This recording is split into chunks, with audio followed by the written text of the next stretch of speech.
Good morning, good afternoon, and good evening anywhere in the world. Thank you very much for coming back to our Global Business Weekly Updates with Ken Duong. Looking forward to sharing a lot of good information with you today.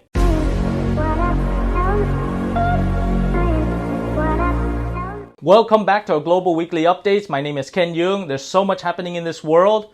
Global business, economics, and what has happened in Vietnam is no exception. So I want to talk to you a little bit about the travel, the hospitality industry, and how the impacts on our global economy. Vietnam, just like any other country, has closed its borders for a long period of time.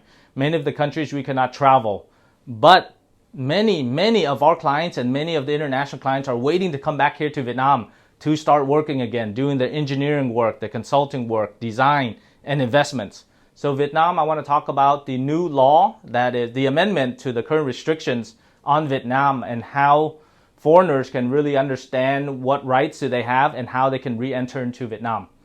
The first amendment is dealing with the 30-day restriction. I don't know if you remember, but the rule before was if you came into Vietnam on a tourist or business visa and you could not come back until 30 days after. So for example, you come into Vietnam for 15 days to do work. That means 45 days out or 30 days after the 15th day, then you can come back. They have done away with that restriction. So that means you can leave and come back right away. What that does is really help stimulate the economy because people come in and out all the time. We have our VP of marketing that comes in from Thailand, or we have Singapore, and then many other places as well. The second amendment to the Vietnamese immigration law provides for time period and investment amounts to allow investors to stay in Vietnam longer in order to conduct their business, run their business, and then travel in and out.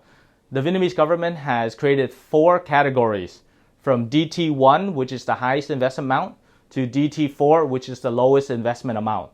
And I will separate it so you can understand the spectrum. At DT4, the investment amount is 3 billion dong, or what is equivalent to 129,310 US dollars, taking into consideration inflation and currency exchange. That allows you for 12 months in Vietnam, and you have a multiple entry visa to go in and out. At the other end of the spectrum is DT1, which is a minimum investment of 100 billion dong, which is about equivalent to 4.4 million US dollars.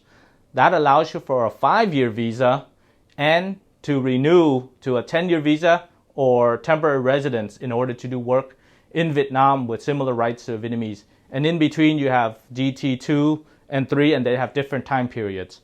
So if you are currently investing or looking to invest in Vietnam, you want to look at those options from 129,000 for 12 months to $4.4 million for 5 years with a 5-year extension. That is a very important amendment, especially for investors who really want to do business here long term.